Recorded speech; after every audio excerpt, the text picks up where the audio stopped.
Okay, so we started by removing the beauty cover. It's one bolt there. You also got to pull off the oil cap to get that beauty cover off. The bolt has a weird, like, triangular shape to it, but I used a T20 Torx T27 screwdriver to get that out.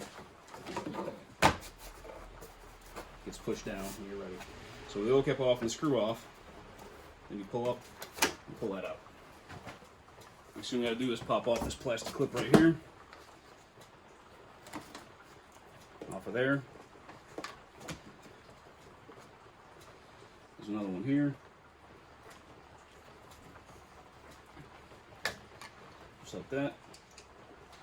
Now we got two 10mm bolts holding this plastic bracket on.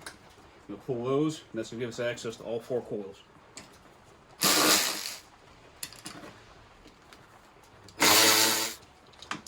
Get that bracket out the way. Now we can get all 4 bolts.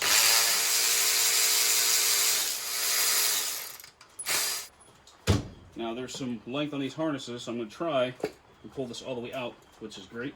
You can leave the coil connected. Pull it right out.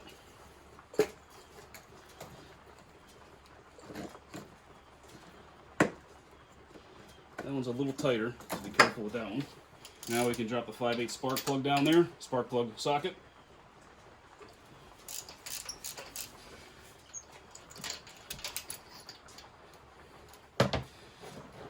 So that should be all you need to know. You can obviously install the spark plugs the same way they came out, put all the parts back together, and that should help you.